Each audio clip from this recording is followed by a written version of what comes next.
Bonjour Monsieur Bourgeois-Costa, merci de votre présence. Bonjour, avec plaisir. Alors, j'ai brièvement parlé de vous en expliquant que vous étiez donc directeur des affaires publiques de la Fondation de Tara Océan, mais j'ai pas présenté encore Oui, Tara Océan. Je me suis dit que vous le feriez mieux que moi. Est-ce que vous pouvez nous très parler de bien. votre fondation? Oui, ben, la Fondation Tara Océans, c'est la première fondation consacrée à la recherche scientifique sur les océans. Elle travaille sur l'ensemble des enjeux, qu'il s'agisse des enjeux de réchauffement des océans, des enjeux d'atteinte à la biodiversité et également des enjeux de présence de pollution toxique, parmi lesquels il y a les plastiques. Et donc, c'est une fondation qui est avant tout une fondation de recherche, qui travaille avec les plus grands laboratoires mondiaux de recherche, pour parler de ceux qu'on connaît en France, le CNRS et bien d'autres. D'accord. Alors donc cette fondation, elle a une vingtaine d'années, si j'ai bien compris. Exactement. D'accord. Et c'est par rapport à sa reconnaissance de statut d'observateur que vous êtes aujourd'hui à la conférence de Genève. Est-ce que vous pouvez un peu nous expliquer votre rôle vis-à-vis de l'ONU par rapport à ce statut? Donc, qu'est-ce que ça veut dire? Qu'est-ce que ça vous permet de faire? Et du coup, nous parler un peu de quel est votre rôle actuellement à cette conférence de Genève et à quoi elle sert? Ça, c'est très Oui, très important bien. parce que on a en mémoire la conférence de Busan de l'an dernier, mais cette année, c'est un peu la conférence de la dernière chance aussi, comme on entend beaucoup. Oui, alors effectivement, la Fondation Tara a le statut d'observateur. Je suis l'observateur à Genève. Alors, observateur, c'est du jargon très onusien. En gros, il faut imaginer qu'il y a des représentants qui représentent enfin, qui sont les délégués des États membres hein, de l'ONU. Eux, ce sont les gens qui sont mandatés pour négocier les traités internationaux, négocier les grands textes internationaux. Donc, c'est l'existence officielle de négociateurs. Et puis, à côté de ça, l'ONU s'est dotée d'un outil qui permet à la société civile d'être représentée. Et pour que ce ne soit pas une espèce d'énorme masse informe de personnes sans aucune cohérence, eh bien, en fait, il y a tout un dispositif un peu complexe d'adhésion à ça. En gros, il y a des gens et des structures qui sont agréées pour représenter la société civile. Donc la fondation, elle représente une petite partie des ONG scientifiques, environnementalistes qui s'intéressent à ces questions, mais il y a par ailleurs des observateurs qui représentent les droits des femmes, les droits des peuples, etc., etc. Et donc, en fait, il y a une négociation officielle qui va rassembler les délégués des États, et puis par ailleurs des discussions formel ou informel. Beaucoup de choses se passent dans l'informel entre les délégués des États et puis les observateurs. Et donc notre rôle à nous, en tant que fondation consacrée à la recherche scientifique, et mon rôle à moi en tant que responsable de plaidoyer sur ces questions de plastique, ben, ça va être d'accompagner les délégués, de les amener à monter un peu en compétence sur le sujet, parce que ben, forcément, ce sont avant tout des négociateurs, des diplomates, ce ne sont pas des spécialistes de ces questions, et donc ils ont besoin d'éclairage pour comprendre qu'est-ce qui se joue parfois au travers de deux mots qui ont été glissés par une partie adverse et qui peuvent modifier de façon assez profonde l'intérêt du texte. Et puis pour finir de répondre à cette question de la dernière chance, alors c'est une expression médiatique très courante ces derniers jours, c'est une expression que je n'aime pas du tout parce que, D'accord. alors, oui, évidemment, on va dire la situation très grave dans laquelle on se trouve au regard de la pollution plastique, le fait que la pollution plastique, c'est pas qu'une question de déchets qu'on a mal collectés, mal triés, mais c'est quelque chose de bien, bien plus grave que ça, c'est quelque chose de systémique. C'est une contribution majeure au réchauffement climatique, hein. Aujourd'hui, on est à 4% des émissions globales de gaz à effet de serre qui viennent de la production de plastique, mais et ça devrait monter jusqu'à 15% d'ici 10 ans si on ne fait rien, hein. Donc c'est vraiment quelque chose de très important. C'est 16 000 molécules chimiques qui sont déversées dans l'environnement à cause de la production de plastique. C'est une pollution qui est en fait tout au long de la vie des plastiques. Donc c'est quelque chose qui affecte notre santé, qui affecte la santé environnementale, donc quelque chose qui est un enjeu majeur. Et donc se dire que si on rate Genève, on a tout raté, c'est quelque chose qui est évidemment pas acceptable. Les négociations prennent du temps. Il y a urgence à le faire. Évidemment que si on avait réussi à Busan, cela aurait été beaucoup mieux que d'attendre Genève. Évidemment que si à Genève, on ne parvient pas à un texte final, bah, ça sera très décevant. Je ne vais pas vous dire le contraire, hein. Je ne vais pas sauter de joie à ce moment-là. Mais néanmoins, ce n'est pas la dernière chance. On aura toujours des dernières chances. Plus on attend, plus la situation s'aggrave. Mais ça ne veut pas dire qu'après, il n'y aura plus rien à faire. Donc, il faut vraiment rester très, très prudent sur cette façon de voir les choses. Une négociation, ça prend du temps. le traité international sur les plastiques, c'est quelque chose d'unique en matière de négociation internationale. Il n'y a jamais eu de toute l'histoire des négociations internationales un traité environnemental qui se négocie dans un pas de temps aussi court, puisque le mandat onusien, le mandat de ce qu'on appelle la plénière, a été donné seulement en mars 2022. Donc on est finalement 2 ans et demi plus tard, là où la moyenne des traités se négocie plutôt entre 10 et 20-30 ans. Donc, il faut bien imaginer qu'on est sur un sujet qui est extrêmement complexe, qui touche à énormément de choses dans nos sociétés, hein, parce que si on se projette dans un monde avec beaucoup moins de plastique, ce qui est la nécessité absolue pour pouvoir résoudre cette crise, ben en fait, ça va demander beaucoup de changements. Et donc, ce beaucoup de changements, il faut déjà s'approprier cette logique-là, s'approprier ce besoin de changement avant de pouvoir les opérer. Donc, c'est un peu normal que ça prenne du temps. Oui, là, vous évoquiez un monde sans un monde avec moins de plastique. C'est vrai que nous, dans les précédents, lives qu'on a eu là, on a lu pas mal de rapports et d'articles qui parlent des microplastiques dans la nourriture, voilà, qu'aujourd'hui, bon, on a tous, des particules de plastique à minima, potentiellement dans le cerveau ou autre, et qu'il y avait des questions qui se posaient potentiellement sur Alzheimer ou autre, sur le long terme vis-à-vis de ça. Donc on en a parlé, c'est vrai que c'est un véritable sujet. Mais là, je me poserai la question parce que du coup, certains n'ont pas encore en tête qu'est-ce que c'était Busan. Qu'est-ce qui s'est, parce que du coup, on l'a cité, qu'est-ce qui s'est passé à Busan pour que ça ne soit pas, il n'y ait pas la conclusion d'un accord? Ah, parce que il y a les pour, il y a les contre, mais concrètement, qu'est-ce qui s'est passé sur place? Alors concrètement, c'est ça. Ce qui se passe sur place, c'est qu'il y a deux parties adverses aujourd'hui, deux blocs. Si on les résume en termes d'États, les États pétroliers d'un côté, les États démocratiques du Sud comme du Nord d'ailleurs, parce qu'il n'y a pas de dichotomie entre Sud et Nord sur ce sujet-là, qui ont pris conscience de la nécessité d'agir. Et donc les deux, en fait, se heurtent dans dans une confrontation de vision du monde qui est assez irréconciliable. Pour les uns, il en va de la survie de leur économie et donc la stratégie consiste à nier de la complexité du problème, ce que vous évoquiez, hein, et ce qu'on disait au début, c'est-à-dire que les plastiques sont intrinsèquement problématiques, c'est pas qu'une question de déchets. Donc eux, ils veulent ramener ça à la question des déchets parce que en fait, ben, il vaut bien que d'un côté, on a des COP climat qui leur demandent de moins extraire de pétrole pour sortir du pétrole énergie. De l'autre côté, on leur demande de moins extraire du pétrole pour sortir du pétrole plastique, puisque 99% du plastique sont des matières fabriquées à partir du pétrole. Et donc, en fait, ils se retrouvent avec des modèles économiques qui sont des modèles datés, mais auxquels ils n'arrivent pas à opposer une mutation qui leur soit favorable. Et donc, il y a une sarc-boute sur ce modèle-là et ils s'opposent au traité de façon assez forte. Et puis, en fait, bah, tout ça, ça évolue parce que finalement, le nombre de pays qui a pris conscience de l'enjeu, il a beaucoup évolué aussi. C'est ce que je disais au début, il faut du temps, hein. Finalement, il y avait au départ ce traité, il a été porté par deux pays, le Rwanda et la Norvège. Lors de la première phase de négociation, on va dire qu'on avait une quarantaine, cinquantaine de pays un peu volontaires. Et puis, Je me à la permets, deuxième 70, pourquoi le Rwanda oui. et la Norvège? Est-ce qu'il y avait une raison particulière ou pas? Il n'y avait pas de raison particulière, si ce n'est une prise de conscience et une sensibilité particulière de ces D'accord. deux pays qui ont beaucoup discuté avec des scientifiques, qui ont beaucoup discuté avec des ONG comme la nôtre, et qui petit à petit, il y a 10 ans de travail avant d'arriver à mars 2022 et cette résolution. Il faut aussi avoir ça en tête, Ok. c'est un process qui prend du temps. Nous, en France, on avait des représentants qui, il y a 3 ans, n'imaginaient pas la nécessité de réduction de la production mondiale de plastique. Ce n'était pas quelque chose qui faisait partie du schéma de pensée, puisque en fait, on n'avait pas confronté les idées, on n'avait pas apporté les éléments scientifiques nécessaires. Et aujourd'hui, la France porte très fort cette nécessité de réduction. Donc, on voit qu'il y a cette nécessité de temps. Je vous disais au début, très peu de pays mobilisés. Aujourd'hui, on a plus d'une centaine de pays qui ont pris un certain nombre enfin, qui ont fait un certain nombre de prises de parole favorables à la réduction. Donc, on voit que c'est des choses qui prennent de l'ampleur.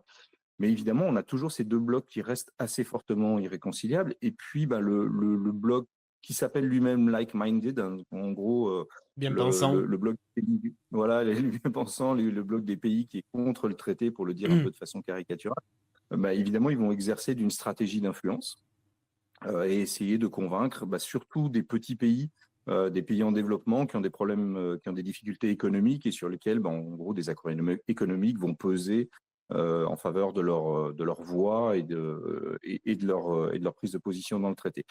Et puis, ça serait très et trop manichéen de réduire ce rapport de force à ça, puisqu'il y a des choses qui se jouent dans les couloirs et on est malheureusement pas que les seuls à être présents dans les couloirs. Il n'y a pas que des ONG qui plaident pour l'intérêt général, pour la défense de l'environnement et de la santé humaine.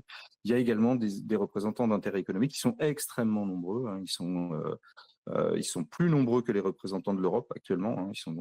Donc c'est vraiment quelque chose d'assez marquant de voir la mobilisation très très forte de ce lobbying de la pétrochimie qui pèse de façon très très lourde sur la négociation, hein, parce qu'il faut imaginer évidemment que quand vous avez plusieurs centaines, hein, de lobbyistes qui sont dans les couloirs, en fait toutes les discussions sont écoutées, que vous avez des pressions qui sont exercées sur les scientifiques, des pressions qui sont exercées sur les ONG et évidemment des pressions qui sont exercées sur les délégués nationaux. Et en termes d'équilibre, c'est-à-dire, il y a à peu près combien de... Parce qu'il y a combien de personnes à peu près présentes dans le cadre des négociations de cette conférence? Parce qu'il y a un représentant de chaque pays, du coup, j'imagine. Non, Euh, il y a beaucoup plus qu'un Beaucoup plus? représentant de chaque pays. D'accord. Oui, oui, c'est en gros la délégation européenne, ça doit être 230 personnes. On va dire qu'il y a, je crois, plus de 2000 personnes qui sont présentes en tout. Et en réalité, ce qui compte, c'est le nombre de voix, hein. Et Oui, donc, on a 180. Alors, je ne vais pas vous dire de bêtises, mais je crois que c'est 185 pays, parce qu'en fait, il y a des fluctuations d'une réunion à l'autre, hein, puisque tous les pays ne se déplacent pas systématiquement. On a 185 pays qui sont présents à d'accord. ces négociations-là et qui vont discuter. Et puis autour, il y a évidemment tout l'aéropage qu'on évoquait d'ONG et de structures représentantes. Donc, du coup, sur un peu plus de 2000 personnes, il y a, on va dire, plus de 10% qui sont des lobbyistes de la pétrochimie présents. C'est ça, D'accord. Ah oui. c'est ça. Et, Ouais, et à ça fait un l'inverse, très, du très côté des ONG et des associations, ça représente combien de personnes? Juste pour avoir une idée des équilibres. Ouais, je pense qu'on doit être à peu près dans ces chiffres-là également, sachant quand même que c'est très difficile de comparer les deux, puisqu'on a d'un côté, on va dire, une vision très univoque de la question, hein, et un seul et unique intérêt à défendre. Quand vous êtes représentant de la pétrochimie, vous représentez la pétrochimie, et que vous soyez Total, ou que vous soyez Exxon, ou que vous soyez BP, finalement, l'idée que vous portez est toujours exactement la même, c'est en gros, il ne faut pas de traité, il faut un traité minimisant. Par contre, quand D'accord. vous êtes une ONG, vous ne représentez pas tout à fait la même chose si vous êtes la Fondation Tara, où évidemment on veut un traité ambitieux, on va pousser, mais notre savoir-faire, mes compétences, en l'occurrence sur place, vont être plutôt des compétences sur les questions de polymères, d'impact des polymères sur l'environnement, et évidemment pas des questions liées à la santé humaine. Et puis à côté de ça, je vais avoir moi des collègues qui vont représenter des ONG des droits des femmes. Alors pourquoi des droits des femmes? Parce que ce sont les premières victimes de la pollution plastique. Les femmes sont beaucoup plus sensibles aux polluants chimiques qui sont compris dans les plastiques. Et bien évidemment, ces ONG, elles vont porter d'autres sujets. Et donc en fait, évidemment, tout ça, ça converge. On porte la même idée finale, mais on ne va pas travailler au même message. Et donc ça n'a pas la même puissance sur place que ce lobbying massif industriel. Et puis, il y a quand même un élément qui est important, c'est qu'on n'est pas en train d'opposer deux intérêts particuliers. On a d'un côté un groupe qui défend des intérêts particuliers et de l'autre côté des groupes nombreux qui défendent de l'intérêt général. Et d'ailleurs, nous, en tant qu'observateurs, on est vraiment là en tant que représentants de la société civile qui représente l'intérêt général. D'accord. Et tout à l'heure, vous aviez cité la COP climat, il y a aussi la COP biodiversité. Si jamais il y a un accord, il pourrait y avoir une COP pollution plastique. C'est une ambition potentielle? Alors, oui, en fait, une COP, c'est simplement un outil. Une Faut vraiment le réunion voir comme ça. annuelle entre les différents. Voilà, c'est pour faire un point sur Exactement. l'avancée. Oui. En fait, c'est la réunion qui va rassembler, le terme c'est conférence des parties prenantes, hein, en fait, c'est ça. Donc, qui va rassembler les gens qui ont signé le traité. Donc, ça va exclure ceux qui ne veulent pas le signer, qui ne veulent pas le ratifier. Ça va rassembler ceux qui l'ont signé pour en fait travailler à la mise en œuvre du traité. En fait, c'est ça l'idée d'une COP. C'est à ça que ça sert. Alors, la mise en œuvre, elle est plus ou moins vaste, plus ou moins complexe selon la finesse de la rédaction du traité. C'est-à-dire plus les choses sont écrites de façon fine au départ, et plus finalement on est dans de l'opérationnel très pragmatique, hein. Je pense notamment, alors c'est pas une COP, mais il y a la Convention de Bâle qui traite du déchet. Les réunions, ben, en fait, elles sont très très techniques. Elles vont aborder vraiment comment est-ce qu'on fait pour atteindre les objectifs. Sur les accords du climat, le texte, il est assez mou finalement, on ne va pas se mentir. Il laisse la place à beaucoup d'interprétations et donc les COP sont presque une suite de négociations. Voilà. Et donc, selon ce à quoi on aboutira ici à Genève ou plus tard, si jamais c'est pas Genève, il y aura probablement des COP. C'est l'outil le plus classique, hein, pour mettre en œuvre un traité. Et en fait, ce qui se discutera dans les COP sera très influencé par la qualité de rédaction du traité lui-même. D'accord. Et alors, depuis tout à l'heure, vous évoquez l'idée de réussir à se mettre d'accord, de conclure un accord. Je vais vous poser la question, comment on conclut un accord? Par consensus ou par vote aux deux tiers ou vote à la moitié à la fin? Parce que comment on fait pour mettre d'accord 185, 185 à 190 pays qui pour certains ont des intérêts complètement divers et pour lesquels ça va être très compliqué de mettre l'unanimité d'accord. Comment on fait?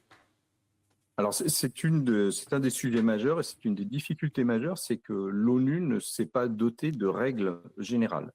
Et donc, en fait, à chaque fois qu'on discute d'un sujet, d'un traité, on va définir les règles. Et là, évidemment, c'est un des sujets de conflit, parce que vous imaginez bien que si vous demandez le consensus, ça veut dire que n'importe quel pays opposant, finalement, a un droit de veto, pour le dire très, très brutalement, mais c'est quand même ça que ça veut dire. Donc évidemment, le groupe des pays pétroliers, on Oui. peut les nommer, hein, États-Unis, Iran, Russie. D'ailleurs, on voit que des pays qui sont habituellement très opposés trouvent là matière à beaucoup discuter ensemble. Et Arabie Saoudite, ben, eux, vont demander le consensus, alors que de l'autre côté, les grandes démocraties, les pays du Sud très volontaires, eux, vont demander le vote. Alors pour l'instant, personne n'a évoqué quel type de vote, mais globalement, il faut aussi retenir que pour qu'un traité soit pertinent, il faut quand même qu'il y ait un certain nombre de signataires. Et donc, plus vous avez un vote avec un nombre de pays réduit, et finalement, moins ça a de portée. Donc, il y a un moment où le vote, par exemple, à la majorité simple, N'est n'a pas pas suffisant, beaucoup oui. d'intérêt. Voilà. Et donc, si on va vers un vote, ça sera un vote à la majorité des deux tiers, très, très probablement. Et ce vote, pour qu'il soit obtenu, ben, en fait, il faut que euh, en fait, il faut déjà voter sur l'idée du vote. Ça paraît un peu aberrant, mais c'est comme ça que ça se passe. Et du coup, en fait, il faut qu'il y ait une demande très forte. Alors, soit une volonté du chair, en fait, du président de séance, qui est un diplomate mandaté ad hoc, et du secrétaire des Nations Unies pour l'environnement, soit c'est une volonté propre, c'est pas le cas là, c'est quelque chose qu'ils sont même plutôt en train d'essayer d'éviter, soit c'est une demande qui est très forte, très appuyée d'un groupe important d'États, ce qui pourrait être quelque chose qui se dessine, puisqu'il y a plus d'une centaine d'États volontaires pour parler de réduction, et que le nombre de pays demandant le vote est croissant, parce qu'il y a on va dire une lassitude très claire à ces négociations, puisque beaucoup de négociateurs considèrent qu'aujourd'hui, la dizaine, quinzaine de pays opposants prend en otage l'ensemble de la discussion et multiplie les réunions sans finalement qu'on avance. Et donc, il y a un moment, il faut trancher. D'accord. Alors, j'ai une question dans le chat de la part de Kalias. Face à l'explosion des plastiques à usage unique, est-ce que les industriels du pétrole et de la pétrochimie ou encore de l'agroalimentaire sont véritablement mis face à leurs responsabilités dans le cadre du traité et dans le cadre des négociations, des discussions? C'est une question qui est très intéressante et qui va toucher alors, on est bien en train de parler d'un traité d'État à État, hein. Donc, les parties privées ne sont pas concernées tant D'accord. que ce traité n'est pas traduit dans des droits nationaux. C'est-à-dire que les traités internationaux, ils ont deux caractéristiques. La première, c'est qu'ils sont dits accessoires. Alors, c'est un terme un peu bizarre, mais ça veut dire qu'en fait, euh, ils ne s'appliquent qu'à ceux qui veulent bien l'appliquer. C'est-à-dire que si vous ne ratifiez pas, si vous ne signez pas le texte, en fait, personne ne l'appliquera. C'est un petit peu plus subtil que ça, parce que comme on ne vit pas dans un monde déconnecté, les interconnexions entre les États Oui. font qu'il y a toujours des incidences, même sur ceux qui ne signent pas, et les opposants ne s'y trompent pas, et ça prévient ça. Mais de l'autre côté, il faut aussi avoir en tête que ce traité, il ne va s'appliquer aux citoyens, à l'industriel dans les pays, que quand ces pays-là signataires auront traduit ça dans leur droit national ou dans des textes communautaires type européen. Donc aujourd'hui, ce n'est pas le cas. On ne peut pas imaginer dans le traité international quelque chose qui dise les responsables ce sont. Par contre, il y a quelque chose qui peut être fait, c'est dans les outils de financement. Imaginez qu'on mobilise des outils du type responsabilité élargie des producteurs, du type taxe mondiale sur tel ou tel produit, qui s'applique à une échelle globale et qui du coup aurait évidemment une incidence après dans les territoires et au plan national et dans les espaces économiques sur ces entreprises-là. Mais aujourd'hui, c'est pas le cas. D'accord. Et est-ce qu'on a des mesures, alors toujours Calias qui continue, est-ce qu'on a des mesures concrètes et chiffrées que vous espérez à Tara Océan voir intégrer dans le traité? Par exemple, des interdictions de certains plastiques, des objectifs de réduction, des mécanismes de contrôle et de sanctions? Oui, alors à la Fondation, dès le début des négociations, on a toujours porté l'idée évidemment de cette réduction parce qu'on s'appuie sur le fait scientifique et que le fait scientifique il est très clair. On n'a pas de projection de réduction de la problématique sans un corollaire fort de réduction de la production. Puisqu'en fait, dès qu'on produit, on dégage des effluents et on perd de la matière et on crée du microplastique et on perd des toxiques. Donc, il n'y a pas d'autre solution que ça. Par contre, arriver à un chiffre, c'est quelque chose qui est très compliqué. C'est compliqué parce qu'en fait, il faut déjà se poser la question au regard de quels résultats.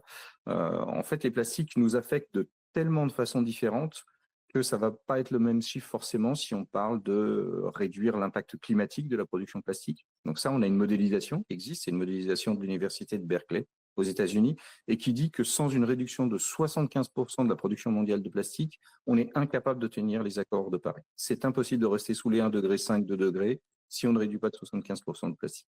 Et puis, on va avoir Sachant que d'autres modalités. malheureusement, en plus, selon les prévisions, on est censé doubler, voire tripler d'ici 2060 au niveau mondial. Exactement. Donc, on voit bien qu'il y a quand même matière à Oui, travailler et une réduction qui est très forte. Alors, ce chiffre, il peut paraître d'une violence inouïe, hein, 75% de réduction, ça, c'est un chiffre qui paraît énorme. Et en même temps, il faut le mettre en parallèle avec la réalité de la progression de cette production. Vous évoquez les prévisions d'augmentation, mais je peux revenir juste un tout petit peu en arrière et rappeler qu'est-ce qui s'est passé dans les 10 dernières années. En fait, dans les 10 dernières années, la production, elle a simplement doublé. Donc, quand on dit réduire de 75%, on n'est pas en train de retourner à l'âge de pierre ni à vivre vêtu de peau de bête, très très loin de là. On est en train de retourner d'une quinzaine d'années en arrière en termes de production mondiale, donc à une époque où il y avait déjà beaucoup de plastique et peut-être pas l'emballement ultime qu'on connaît actuellement. Donc c'est quelque chose qui reste très raisonnable. Ça, c'est sur l'enjeu climatique. Sur des enjeux de santé, de biodiversité, c'est beaucoup plus difficile à chiffrer. Sur les enjeux de santé, ce sont des enjeux qui sont euh, qu'on ne va pas forcément qualifier en termes de volume, mais qu'on va plutôt qualifier en termes de composition de ces matières plastiques. Il faut savoir qu'il y a une grande, grande diversité. On dit plastique, mais en fait, il faut vraiment mettre un S et bien le souligner derrière, parce qu'il y a beaucoup, beaucoup de matières différentes et beaucoup de matières chimiques qui sont utilisées pour en améliorer les performances techniques. Vous en connaissez toutes et tous, hein, les bisphénols par exemple, ou les phtalates qui sont des additifs qui servent à rendre les plastiques souples, par exemple, qu'on trouve dans beaucoup de nos plastiques. Les antifeux, par exemple, qui servent à ce que mon téléphone qui est en train de oui. chauffer et avec lequel je vous parle ne prenne pas feu. Donc, ils ont une utilité, mais ils sont également dangereux pour la santé. Par exemple, l'additif qui est utilisé dans ce téléphone pour éviter qu'il prenne feu sont des additifs bromés, c'est un cancérogène reconnu. Donc, il y a tous ces enjeux-là qui vont se mêler. Aujourd'hui, l'idée à Genève n'est pas d'aboutir à un chiffre de réduction. Ça serait trop ambitieux en l'état des discussions. C'est d'arriver à se mettre d'accord sur la nécessité de réduction. Et pour nous, à la Fondation Tara Océan, ce qui est vraiment important, c'est d'arriver à se mettre d'accord sur le fait que ce chiffre-là, il doit être basé sur des connaissances scientifiques et non pas au doigt mouillé, non pas au détour Oui. d'un accord un peu rapide. Et j'ai Crystal qui pose une question, comme quoi donc votre fondation donne le chiffre de 140 millions de bouteilles jetées dans la nature en France chaque année. Comment on réduit ce chiffre en France? Alors, on peut le réduire de façon très simple, hein, c'est se poser la question de l'utilité de ces plastiques et de se la poser de façon collective. Alors, quand je dis, je vais dire politiquement, mais politiquement au sens noble du terme, c'est-à-dire en termes de vie de société, hein, et se poser la question, est-ce que les bénéfices que nous apportent ces bouteilles en plastique sont à hauteur des risques qui font courir sur la santé, des risques qui font courir sur l'environnement. D'ailleurs, cette notion de santé, d'environnement, aujourd'hui, on ne devrait plus utiliser ce terme-là. C'est des choses qui sont datées puisque ça fait déjà Ça presque une s'entremêle. décennie qu'on parle de Oui. voilà, qu'on parle de santé globale. Tout ce qu'on fait sur l'environnement a des impacts sur l'humain d'une façon ou d'une autre. Donc en fait, pour répondre plus directement, on pourrait se poser la question de la nécessité de ces bouteilles et de se poser la question de si on ne peut pas s'en passer tout simplement et de voir quels sont les outils qu'on peut utiliser pour s'en passer. Est-ce que ce sont des outils réglementaires? Est-ce que ce sont des outils incitatifs financiers? Enfin voilà, il y a plein de choses, plein de possibilités d'aborder. On peut commencer par des choses très simple, hein, c'est de se dire, est-ce qu'on n'a pas des alternatives, même pour les vendeurs d'eau, vendre de l'eau en fontaine, ça existe. On l'a fait avec le soda au moment des JO. On a démontré que c'était possible de vendre du soda en fontaine contre l'avis de beaucoup de personnes. Ben, en fait, pourquoi est-ce qu'on ne le ferait pas sur beaucoup de choses? Donc, on a des marges de manœuvre qui sont très importantes. C'est très facile, c'est une question de volonté politique, de volonté industrielle sur les plastiques à usage unique. Les plastiques à usage unique, c'est déjà 40% de la mise en marché du plastique mondial, donc c'est déjà un chiffre important. Ça suffira pas de traiter que de ces plastiques-là, c'est pas suffisant, il ne faut pas focaliser l'attention que là-dessus, mais c'est déjà un chiffre important et beaucoup de ces usages sont complètement anecdotiques. On a tous en tête ces suremballages à vocation marketing, on a Oui. tous en tête ces emballages à moitié vides parce que simplement ça permet d'avoir une surface d'affichage publicitaire plus importante sur le produit. Enfin voilà, on pourrait multiplier à l'infini ces exemples un peu aberrants de plastique qui sont utilisés, qui ont un impact réel sur notre santé et qu'on continue à utiliser et qu'on pourrait réguler d'une façon ou d'une autre. Alors, j'ai Dante qui pose une question dans le chat. Bonjour Monsieur Costa, j'ai une question concernant la responsabilité des pays. Est-ce que ces pays pollueurs eux-mêmes sont d'accord avec les constats d'activité concernant l'impact de la pollution dans le monde ou il y a un scepticisme? En fait, c'est la question qui se pose de est-ce que c'est du scepticisme climatique sur le réel impact des plastiques ou est-ce qu'ils ont des intérêts économiques et ils s'en foutent en fait? Alors, c'est très difficile de répondre parce que je n'ai pas une connaissance intime de ces personnes-là. Évidemment, ils sont dans un rôle de représentation et donc c'est difficile toujours d'avoir une vision de leur connaissance personnelle de la problématique. En tout cas, le discours, il est très clair. C'est un discours que nous, on classifie, que nous, pardon, on estime plastico-sceptique pour mimer le terme de climato-sceptique. Il y a une dénégation du constat scientifique, il y a une dénégation de l'incidence sur la santé, il y a une dénégation des problématiques autres que des problématiques de déchets. Et encore, ces problématiques-là sont souvent réduites à une question de mauvaise gestion citoyenne. S'il y a des déchets dans l'environnement, c'est parce que les gens se comportent mal et qu'ils jettent. C'est pas du tout parce que c'est intrinsèquement problématique au plastique. Donc oui, publiquement, il y a clairement un plastico-scepticisme très marqué dans les discours ici à Genève. D'accord.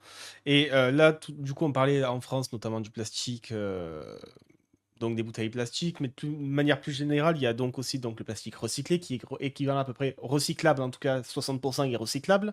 Je crois que seulement 10 à 20% est recyclé réellement. Voilà, malheureusement. On utilise donc de plus en plus de plastique recyclé. Question cristal, est-ce une bonne chose? Est-ce que le réemploi en objets ou en matériaux de construction ou de mobilier sont de bons moyens de stocker le plastique sans qu'il puisse se retrouver dans le trash vortex? Donc dans ce fameux résidu de plastique dans l'océan qui fait un sixième Ouais, alors, continent. deux questions qui sont riches et complexes. Sur la première, l'idée, c'est pas de dire qu'il faut pas recycler. Évidemment, le recyclage, c'est un élément qui va être utile à un moment donné dans la réponse globale qu'il va falloir apporter. Par contre, il faut bien le remettre à sa place. C'est un élément qui est un tout petit élément. Tout simplement pourquoi? Déjà parce que ce sont des matières qui sont très nombreuses, on l'a dit, et donc pour bien recycler, il faudrait les collecter séparément. On parle de plus de 30 000 variétés de plastique différents, hein.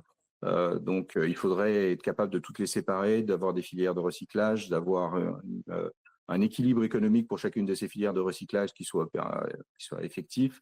Et donc, on arrive à y trouver un intérêt. C'est évidemment très loin de notre cas. Pour l'instant, il y a à peu près que le PET, le PE, qui arrive à être économiquement rentable et qui arrive à être collecté un peu suffisamment. Donc ça, c'est la première chose. La deuxième chose, c'est qu'en fait, ces matières-là, c'est pas du verre, c'est pas de l'acier. Donc, en fait, on a une dégradation de la qualité de la matière à chaque cycle de recyclage. Chaque fois qu'on va broyer du plastique, on va le dégrader. Ça va varier de façon importante d'un plastique à l'autre. Mais en gros, on dit par exemple que le recyclage de la bouteille en PET, au-delà de 5 cycles, la matière est tellement dégradée qu'elle n'a plus beaucoup d'intérêt et qu'on est obligé d'y rajouter de la matière vierge. Donc, en gros, finalement, dans cette configuration actuelle où on a mis le focus exclusivement sur le recyclage ne sert qu'à alimenter la machine, mais ne vient en aucun cas réduire la problématique globale. Et puis, en fait, le recyclage, s'il était une solution, je viens de dire que ce n'est pas tout à fait le cas, mais s'il était une solution, sa limite, c'est qu'il ne résoudrait en rien la question des émissions carbone à la production. puisqu'une fois que c'est extrait, le pétrole, il est extrait, on ne revient pas en arrière, donc ça ne résout pas ça. Ça ne résout pas non plus la question des toxiques chimiques qui sont dans le plastique et qu'on va, à chaque cycle de recyclage, perdre et concentrer dans le produit fini. On prend par exemple le PET dont on parle beaucoup, celui de la bouteille, même s'il ne faudrait pas toujours se focaliser sur les mêmes, mais pour produire ce plastique, on a besoin d'un élément qui n'est pas censé se retrouver dedans, qui est l'antimoine, qui est une espèce de catalyseur au moment de la production. L'antimoine, c'est un produit qui est extrêmement toxique, extrêmement dangereux pour la santé. Et en fait, on constate qu'au fur et à mesure des cycles de recyclage, cet antimoine se concentre dans les PET recyclés. Donc, on a ce type de problématique. Et puis, en fait, la dernière, sur la question des toxiques, c'est que les plastiques sont des espèces d'éponges et donc elles vont venir collecter tous les autres polluants qui sont présents dans l'environnement. Il y a une étude très intéressante qui date d'il y a une petite année là, de cette université européenne qui s'est penchée sur les PE recyclés et qui en fait a découvert une quantité énorme de métaux lourds, de pesticides, donc de polluants qui n'ont rien à voir avec les plastiques eux-mêmes, mais qui finalement ont été agglomérés dans le plastique au fur et à mesure de ses usages. Donc on voit bien, relargage de microplastiques, ça ne résout pas le problème, relargage de toxiques, ça ne résout pas le problème, émission de carbone, ça ne résout pas le problème. Donc le recyclage ne peut pas être à lui tout seul une réponse. Dans un monde où on aurait réduit le plastique de façon très, très, très importante, oui, le recyclage de plastique qui aurait été pensé pour être recyclé, où on aurait réduit la quantité de toxiques qui sont à l'intérieur, ce sera quelque chose d'intéressant pour pouvoir réduire encore plus l'impact de ces plastiques-là. Et donc, pour finir de répondre à la question qui est est-ce que finalement les objets recyclés captent le plastique et évitent qu'il se retrouve dans la nature, bah, la réponse est malheureusement non. En fait, ce qu'ils font, c'est qu'ils le stockent momentanément. Mais en fait, il faut bien avoir en tête que dès qu'on utilise du plastique, on relargue des microplastiques. Alors, pas des gros microplastiques, pas ceux qu'on voit à l'œil, mais des petits microplastiques et probablement des nanos qui commencent à être étudiés. Le fait, par exemple, qu'il y ait des études qui aient montré qu'il y a des microplastiques dans l'eau de la bouteille, hein, vous avez vu passer sans doute ces études-là, en fait, c'est tout simplement lors des manipulations de la bouteille, à chaque manipulation, on va perdre des petits morceaux de plastique chaque fois qu'on va la manipuler industriellement. Mais évidemment, après, pendant l'usage, ça va être la même chose. Je peux vous dire à peu près, je peux vous donner un autre exemple qui est, si vous avez une polaire et que vous la gardez longtemps, que vous la gardez 10 ans, au bout de 10 ans, elle ne fera pas le même poids qu'elle faisait au début, tout simplement parce qu'elle aura perdu une quantité de matière, de microfibres synthétiques qui sont des plastiques, très importante, par friction, par lavage, etc. Et donc, en fait, l'usage même du plastique recyclé contribue à relarguer des microplastiques et des polluants, et donc n'est pas une solution, en tout cas, ce n'est pas de la captation telle qu'on pourrait l'espérer. D'accord. Tout à l'heure, on parlait des micros et des nanoplastiques dans le corps au niveau de la santé. On sait que maintenant, selon des études, il y en a même qui ont été retrouvés dans des glaciers, qui peuvent être même retrouvés parfois dans de l'eau de pluie. Euh, est-ce qu'on aura un jour une solution à ces problématiques où on se rend compte qu'on a déjà des particules de plastique un peu partout? Ou est-ce que, parce qu'on sait que ça prend énormément de temps pour que enfin, le plastique s'élimine naturellement, on va dire, comment on fait pour lutter face à cette problématique? Est-ce qu'il y a quelque chose à en faire surtout? Alors, si la question c'est est-ce qu'on peut nettoyer le plastique qui est dans l'environnement, la réponse est très clairement, malheureusement, non, pas du tout. Pas du tout, parce qu'en fait, ça dépasse complètement tout ce qu'on peut imaginer. Vous l'avez évoqué, c'est absolument partout. Mais quand on dit partout, c'est vraiment partout, c'est-à-dire dans les organismes vivants, quels qu'ils soient. On en trouve sur les planchers océaniques et on en trouve dans la haute atmosphère, on en trouve, vous l'avez évoqué, dans les glaciers, dans les eaux douces, dans les eaux de mer. Le plastique, il est absolument partout et sa présence sous forme de tout petits plastiques, de microplastiques, de petits microplastiques et même de nanos qu'on commence à étudier également, elle est très très importante. Donc on est très très focalisé en tant que citoyen, c'est bien normal, sur les macros parce que c'est quelque chose qui nous choque visuellement, parce que ces images d'enchevêtrement, d'étouffement d'animaux marins, c'est des choses qui sont choquantes et sur lesquelles il faut agir, hein. Évidemment, il faut essayer de réduire la présence de ces macrodéchets. Mais en fait, ce n'est qu'une toute petite partie de la problématique et la réduction des micros, enfin le retrait des micros, elle est absolument inenvisageable. Et la seule façon de réduire ça, c'est de couper le robinet, hein, puisque aujourd'hui la problématique c'est ça, c'est qu'on continue à alimenter de façon massive cette pollution par une production qui est de 460 millions de tonnes par an. Oui, parce que là, j'étais allé regarder, là, je suis allé récupérer un article que j'avais lu il y a quelques jours. Ah, parce qu'on se rend compte que chez l'animal, il y a eu des études qui ont été faites récemment qui visent à donner et faire ingérer des micros et des nanoplastiques, on va dire, de manière équivalente à ce qu'un humain pourrait consommer. Et on se rend compte quand même que, bon, il y a cancer du côlon, du poumon, maladie inflammatoire de l'intestin, cirrhose, affection cardiovasculatoire. Ça, c'est selon une étude du Lancet. Comment ça se fait que les États, ou du moins qu'il y a encore des personnes qui nient un peu cet effet sur la santé qui aujourd'hui est démontré et qui montre que là, tout humain, où qu'il soit, est affecté aujourd'hui. Comment Alors, c'est possible qu'il y ait une négation à ce point de la réalité scientifique?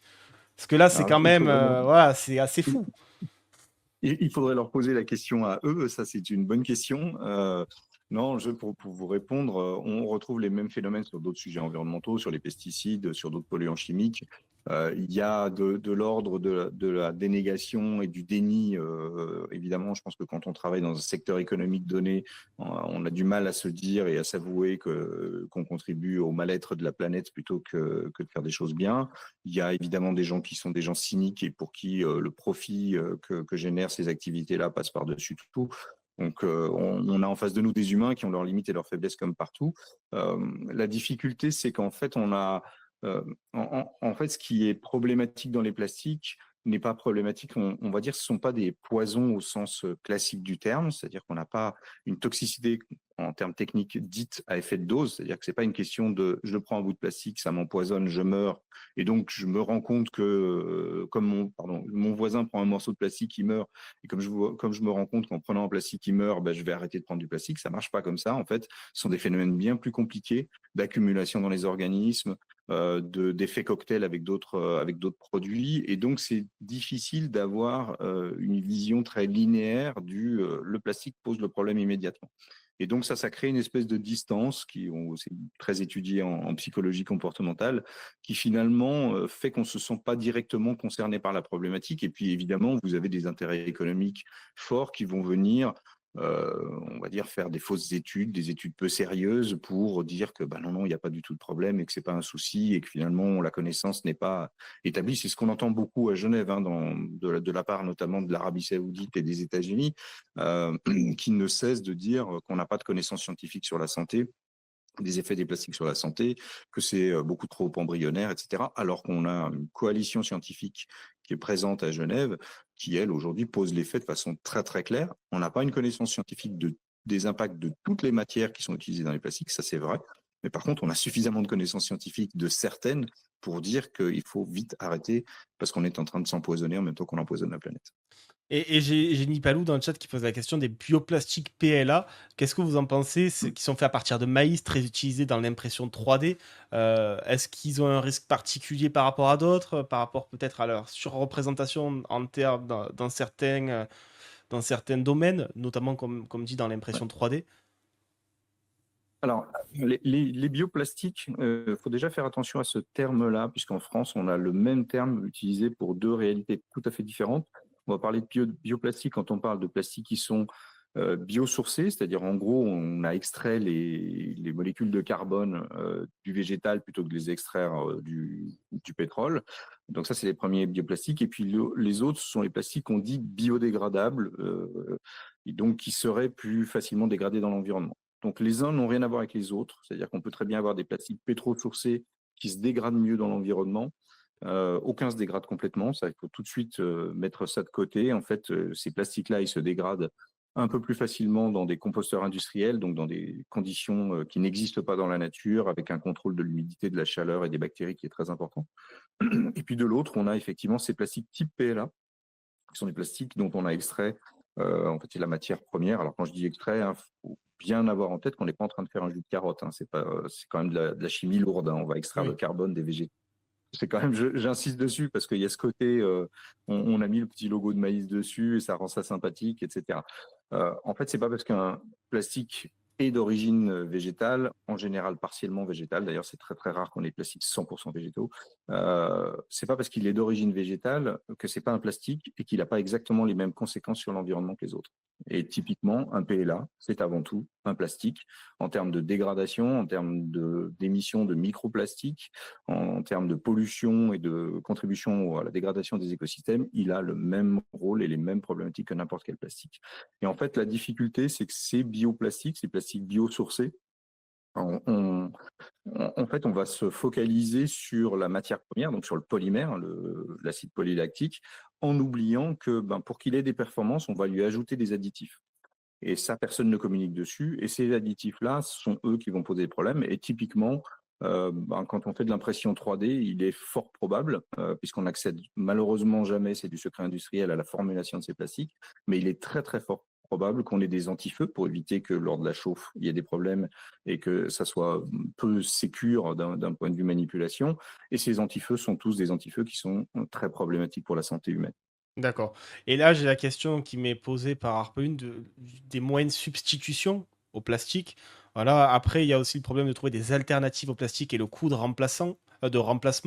Est-ce qu'il y a déjà des alternatives qui ont été trouvées à ce niveau-là pour justement permettre l'activité économique enfin, en fonction de l'utilisation du plastique et qui voilà, aurait un coût peut-être qui permettrait de pallier euh, les avantages que pouvait avoir le plastique?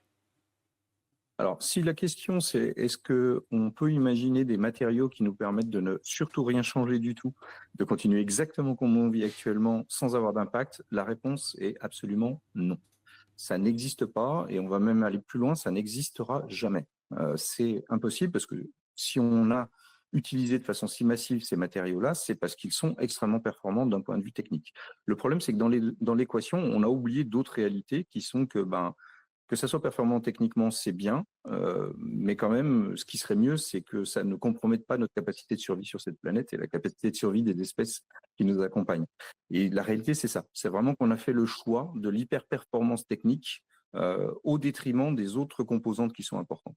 Et ça a des conséquences, y compris économiquement. C'est-à-dire qu'aujourd'hui, il y a 2 laboratoires de recherche mondiaux en économie, un français, on peut faire Cocorico pour le coup, qui est basé à Versailles, Université de Versailles, et un américain, qui ont fait la démonstration que l'économie des plastiques coûte d'ores et déjà beaucoup plus cher à l'économie mondiale qu'elle ne rapporte. Coût en santé, coût en perte de productivité des écosystèmes marins et donc perte de pêche, coût en termes de perte de tourisme, coût de façon globale sur la désorganisation des systèmes et notamment la gestion des déchets. Donc aujourd'hui, en fait, on ne peut plus dire que ces plastiques nous apportent des services, ne serait-ce que d'un point de vue économique, c'est déjà plus vrai. Donc on voit bien que tout est interconnecté. Moi, j'ai coutume de rappeler qu'on oppose en permanence 2 mots qui veulent dire exactement la même chose. On oppose en permanence écologie et économie. Sémantiquement, ces 2 mots, ils veulent dire la même chose. C'est la connaissance de la maison, en grec.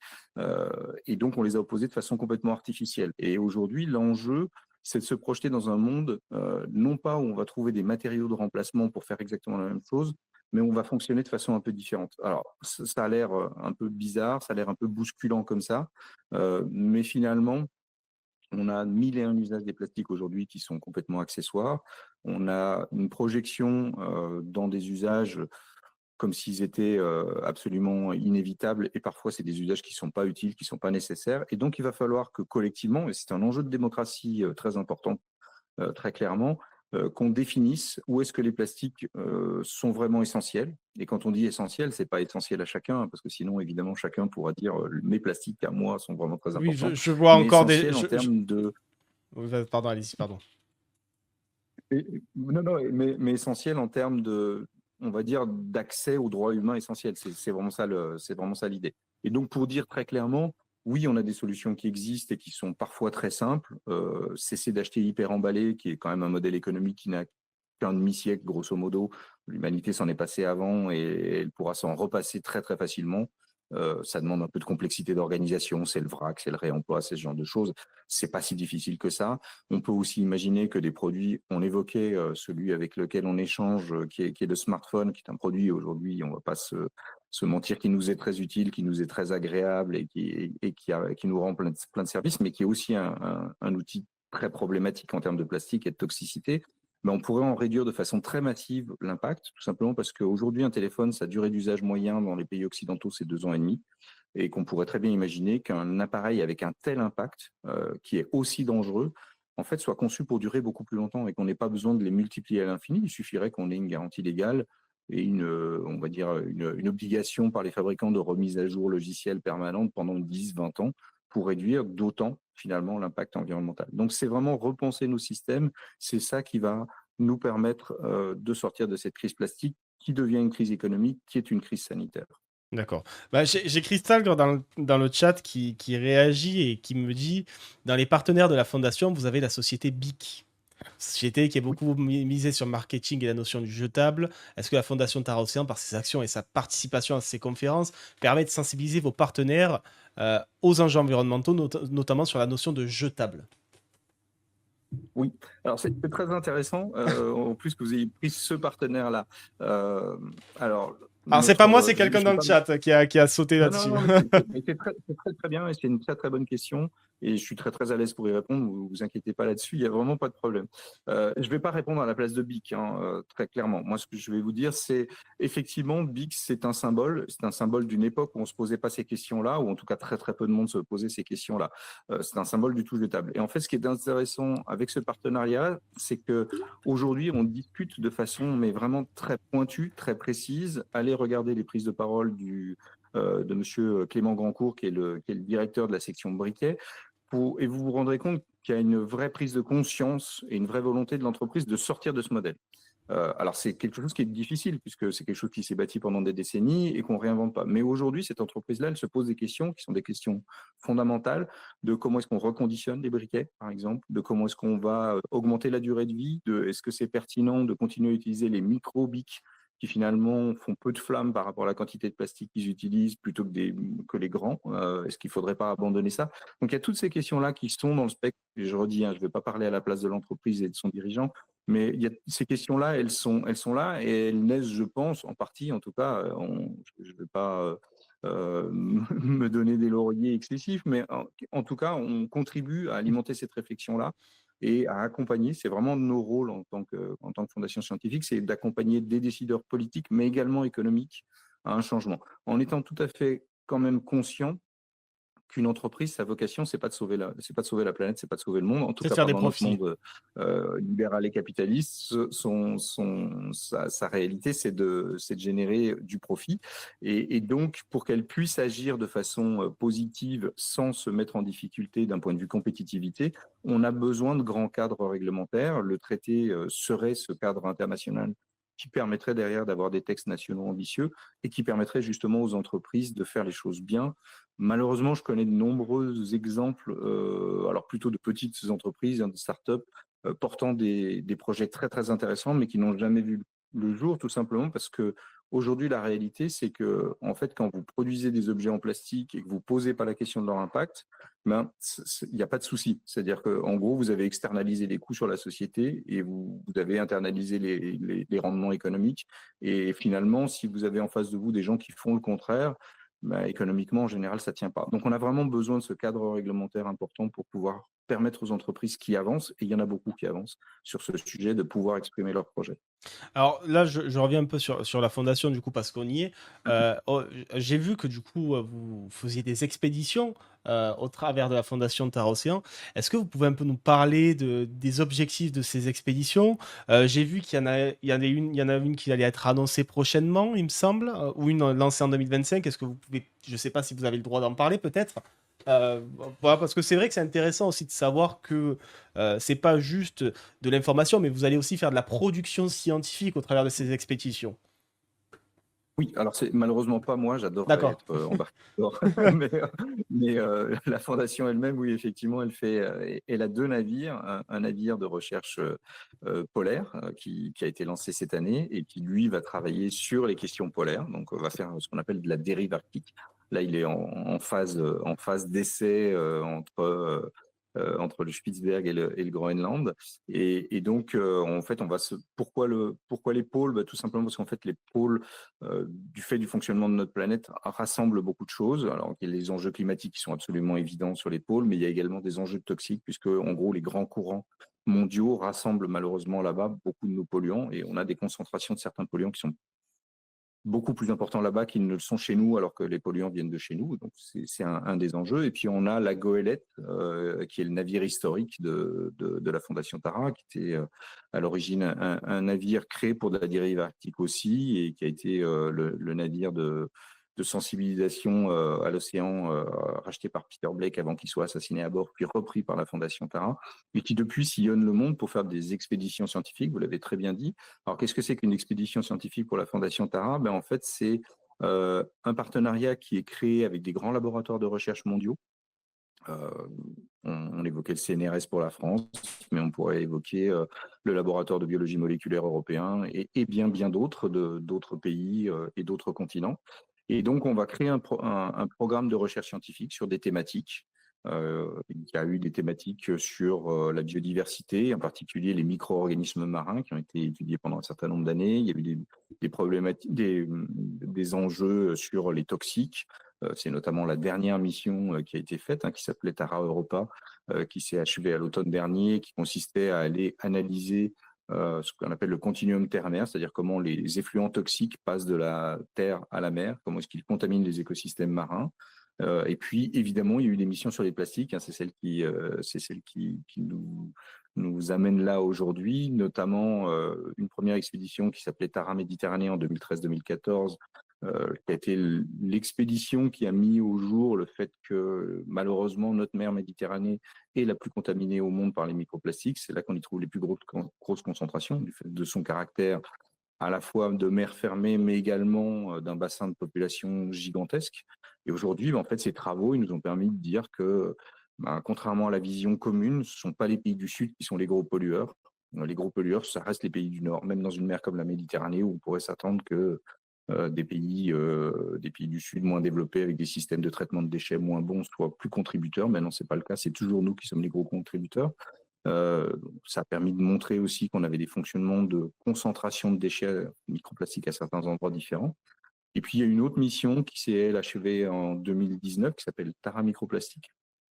Et elle consistait à aller regarder, en fait, quel était le fonctionnement de ces petits plastiques dans les fleuves et comment est-ce qu'ils circulaient du fleuve vers l'océan, qu'est-ce qu'ils charriaient, quels étaient les contaminants qui transportaient. D'ailleurs, on a eu la confirmation et la surprise en même temps de trouver des contaminants bactériologiques. On a trouvé des bactéries nocives pour la santé humaine sur ces microplastiques dans les fleuves. Donc, ça montre qu'il y a aussi des enjeux de santé qui dépassent le plastique lui-même du fait de ce qu'il charrie à travers le monde.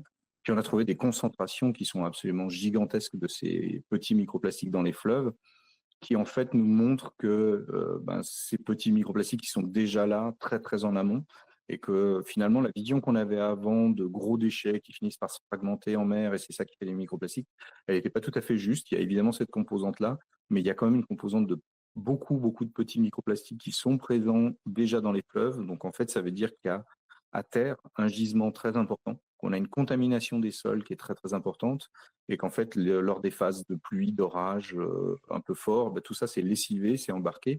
Quand même, pour vous donner une idée de ce que représente cette contamination, la moyenne à l'échelle européenne, c'est sur des grands fleuves, imaginons la Seine. Si vous penchez sur la balustrade d'un pont à Paris, sur la Seine, chaque seconde qui passe, vous avez 900 microplastiques qui vous passent sous les yeux, chaque seconde. C'est ça le débit. D'accord. Donc, on a vraiment quelque chose qui est massif et qui, du coup, nous conforte dans l'idée de notre présence à Genève et de notre mobilisation à Genève. Et du coup, on arrive vers la conclusion. Euh, pour vous, cette conférence de Genève, euh, qu'est-ce que vous en attendez? Parce qu'on l'a compris au vu de tous nos échanges, mais comment vous ressentez ce qui pourrait arriver là prochainement? Donc la conférence finit la semaine prochaine, si je me trompe pas. Oui, elle finit le 14. Voilà, le 14. Comment vous percevez les discussions en ce moment? Est-ce que vous pensez que quelque chose va sortir de cette conférence et qu'elle va enfin être conclusive? Alors, c'est deux choses un peu différentes. Est-ce qu'il va sortir quelque chose? Il en sort déjà quelque chose. Le fait de confronter les idées, le fait de rappeler les faits scientifiques, le fait de faire monter en compétence des pays, des délégués, c'est déjà quelque chose qui produit du sens et qui produit de la prise de conscience et qui produit de l'action. On va dire que même les pays les plus réfractaires à un traité ne sont pas sans action sur leur territoire national. C'est déjà le cas. Ils ont déjà pris conscience qu'il y avait des problématiques majeures et on a des pays pétroliers africains qui sont très opposés je suis tenus au secret des noms, mais pour vous donner quand même un exemple, qui sont très tenus, qui sont très opposés au traité. Mais en fait, quand vous discutez sur ce qui se passe chez eux, il y a déjà des actions qui sont très fortes sur la réduction de la pollution.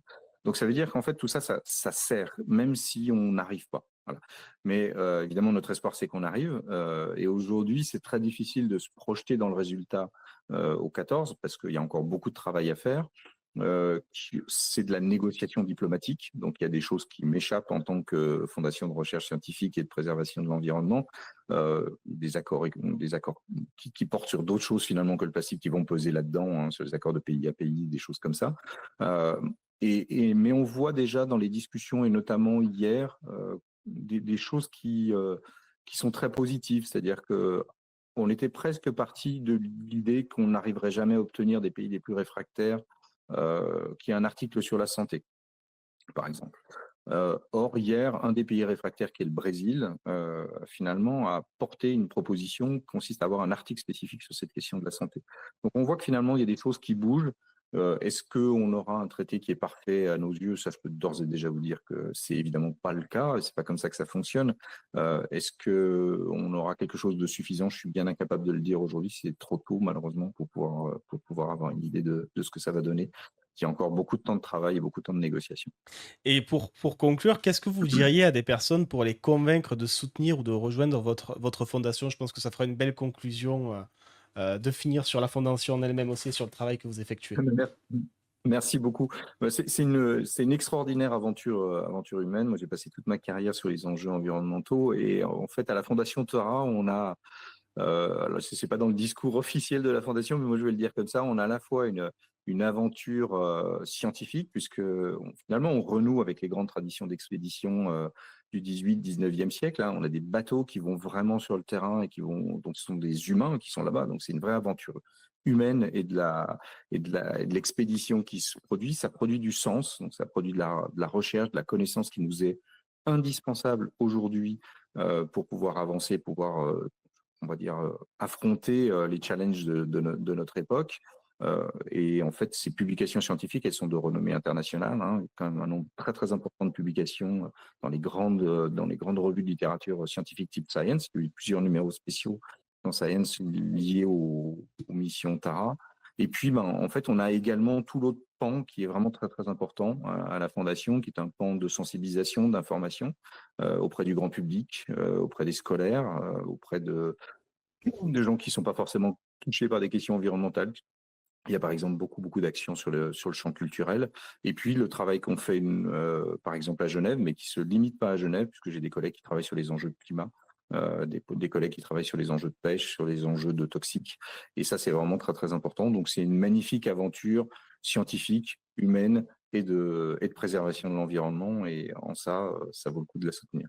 Eh bien, merci beaucoup pour le message est passé. En tout cas, j'ai fait partager le lien de votre site internet. Donc, n'hésitez pas voilà, à soutenir ou à essayer de rejoindre la fondation. J'ai vu d'ailleurs que vous recrutiez un stagiaire en graphiste, s'il y en a dans le chat qui sont intéressés. Voilà. Donc, merci pour votre disponibilité parce que je sais que bon, vous avez très peu de temps disponible entre les différentes discussions et négociations. Bon courage pour cette Merci. fin de conférence et je vous souhaite une excellente journée. Merci à vous aussi. Bonne journée. Bonne journée, au revoir.